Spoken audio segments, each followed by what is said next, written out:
Ce qui me révolte aujourd'hui, les inconditionnels d'une cause qui finissent par être aveugles au malheur des autres. On peut s'inquiéter de l'ordre moral qui règne à Gaza, que le Hamas fait régner à Gaza, et on a raison. On peut dénoncer la corruption qui gangrène l'autorité palestinienne, et on a raison. On peut s'interroger sur les motivations de militants pro-palestiniens qui, pour certains, détestent les Juifs et pas seulement la politique israélienne, et on a raison. Mais comment trouver, ne serait-ce que le début d'une excuse à une armée et à un État qui, en s'en prenant à une flottille humanitaire, se comporte, je pèse mes mots, comme de vulgaires pirates, comme de vulgaires criminels. Maître Golnadel, vous êtes, je le disais, le président de l'association France-Israël. Vous êtes un inconditionnel, un soutien de la politique israélienne, mais vous êtes avocat. Attendez, vous êtes avocat, j'ai entendu toute déclaration. Vous êtes avocat. Je suis inconditionnel de l'existence de l'État d'Israël. Et souvent de sa politique. Quand sa politique est faite pour défendre son existence, absolument. Vous êtes avocat. Le droit, c'est votre métier. S'en prendre à des bateaux dans les eaux internationales. Tuer des gens, en blesser 9, en blesser des dizaines. Ça s'appelle un crime. Vous avez fait un jugement à l'emporte-pièce. Ça s'appelle comment? C'est une opération armée. Je ne suis pas l'avocat de Tsahal et encore moins de sa marine. Alors on va d'abord replacer ça dans un contexte politique, si vous le voulez bien. Il y a à peu près une semaine, le correspondant du Monde à Ankara, c'est pas Golnadel qui parle, décrivait l'organisation principale turque qui a embarqué ces gens dans cette armada comme une organisation islamiste antisémite, qui n'avait donc pas de bonnes intentions. Hier, Al Jazeera, c'est pas Golnadel qui montre les images, Al Jazeera montrait le bateau la veille de l'arraisonnement où les gens, où les militants soi-disant humanitaires chantaient Kaïbar, Kaïbar du nom de la ville où les sympathisants de Mahomet, la ville juive qui a été rasée du temps de Mahomet, et chantaient nous allons expulser les juifs de Haïfa. Est-ce que ça justifie l'intervention de l'armée israélienne de la façon dont elle s'est passée? Alors, dans ce contexte politique-là, le but de forcer le blocus, c'est évidemment de vaincre le blocus qui est fait non pas pour embêter les Gazéens, mais pour empêcher le Hamas que vous avez fort bien décrit, de s'armer à nouveau de roquettes pour envoyer des bordées à Israël. Attendez, le blocus est, sur le plan international, illégal. Je veux dire, toutes les nations l'ont dit, c'est des résolutions des Nations Unies, on n'y revient pas.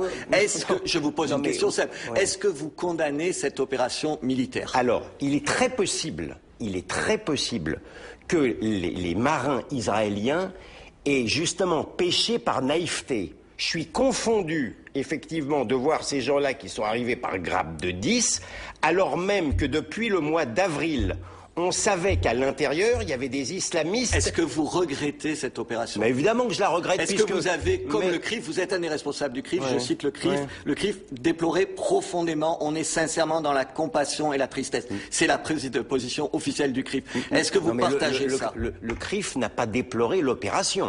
Elle a déploré profondément cette opération militaire. On ne peut déplorer que des morts dès l'instant où, en plus, ou dans le cadre d'un piège gagnant-gagnant, le Hamas, qui est évidemment l'organisateur de tout cela, ou bien il arrive à forcer le blocus et il gagne, ou bien il a des martyrs et il gagne. Il a eu ses martyrs et il a gagné. Personne ici, maître, est assez naïf pour penser qu'il n'y a pas une opération du Hamas. J'ai compris. On a en face un État qui s'appelle Israël, qui se réclame de la démocratie, de nos valeurs. Est-ce que vous pensez que là, trop, c'est trop? C'est pas une question de trop, c'est trop. Moi, je ne suis pas un angéliste parce que l'angélisme, il mène vers l'enfer. Donc c'est pas le problème. 9 morts, des dizaines de blessés. Mais attendez, vous n'arriverez pas à me mettre dans un registre compassionnel dans ce système-là. Ça ne vous touche pas. Mais je ne suis pas touché particulièrement plus par les 9 morts dont vous me parlez que par les centaines d'Afghans, qui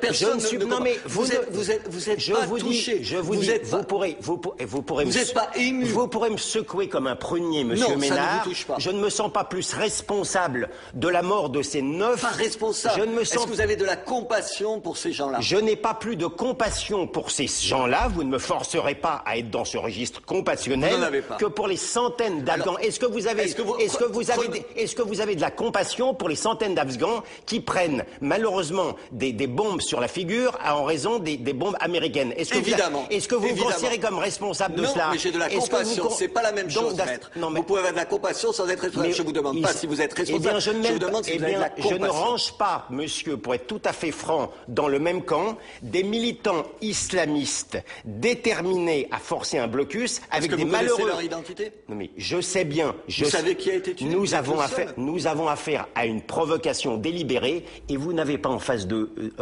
vous un naïf. Vous n'arriverez pas à me faire... J'ai compris. Ça c'est clair. Est-ce que vous pensez, alors quittons le terrain que vous ne voulez pas aborder, de la compassion. Est-ce que vous ne pensez pas qu'une opération comme ça, elle fait le jeu du Hamas? Absolument. Que c'est une faute Absolument. politique? Je ne suis pas un béni oui-oui. Je pense franchement que les Israéliens, dans cette histoire-là, ont sans doute mal préparé cette opération, puisque... C'est une faute? C'est peut-être une faute militaire. Je suis sur le terrain, c'est peut-être une faute militaire. J'ai l'impression qu'il y avait d'autres moyens pour neutraliser ces gens-là qui sont des gens dangereux que justement d'arriver et d'être débordés dès le départ sur ce bateau. La presse israélienne s'interroge elle aussi sur la manière militaire. Est-ce que vous n'avez pas le sentiment que ça nourrit un antisémitisme dans le monde entier, ce genre d'attitude? Mais ça tombe bien parce que c'est ce que le Hamas j'essaye de vous faire comprendre que le Hamas recherche plaide la cause du Hamas. Non, mais vous m'interrogez. Je ne parle pas d'un soutien indéfectible du Hamas, monsieur.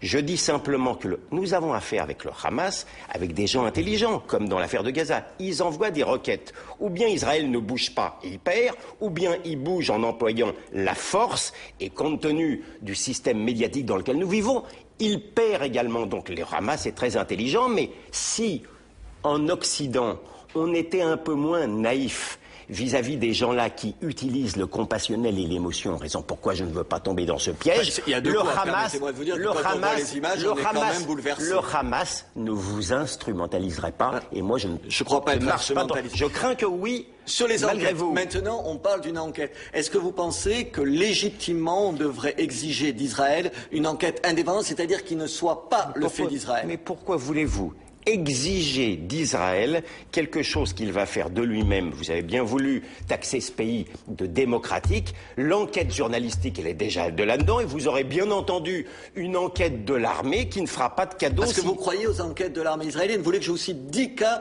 d'enquête de l'armée sur des morts des journalistes, par exemple, qui ont été tués et qui ont été menés en dépit du bon sens? J'ai la faiblesse de croire en la démocratie et la justice israélienne. Ils ne sont pas parfaits, mais on peut reprocher beaucoup de choses. On peut reprocher beaucoup de choses aux Israéliens, à la presse comme à la justice, sauf de ne pas être exigeants envers leur gouvernement. Il faut pas. Je ne prétends pas que les Israéliens, vous le voyez bien, ne font pas de faute. Je ne les considère pas comme des surhommes. Et ceux qui ne leur font pas confiance et qui disent une presse parfois même excessive. Et ceux qui vous disent on ne fait pas confiance à ceux qui ont tiré pour enquêter sur ceux qui tirent. Est-ce que vous comprenez qu'on peut demander une enquête internationale? Non, quand je vois la Russie, la cause était déjà entendue avant même d'être examinée. D'accord. Et quand il dit... Quand un délit est commis par l'un des siens, si jamais ça ne va pas justement causer du racisme anti-arabe, ça vous plairait ce genre de questions? Rien ne justifie. Moi, j'essaye d'expliquer la cause pour laquelle je me bats, qui est la cause de l'existence d'Israël. Mais la personne, attendez, ça remettait pas en cause l'existence d'Israël. Soyons sérieux. Non, mais vous me demandez, sur les banlieues, je pense que quand le NPA de Besancenot et quand le PCF jettent de l'huile sur le feu, vont dans des manifestations... Ils sont responsables plus que l'armée israélienne de ce qui se passe. Vont dans des manifestations où ils savent qu'il y a des gens du Hezbollah et du Hamas qui vont crier une mort aux Juifs. Ces gens-là sont des irresponsables, monsieur Ménard. Maître Golnadel, merci. Voilà, Ménard sans interdit, c'est terminé. Je vous retrouve demain à la même heure. Au revoir.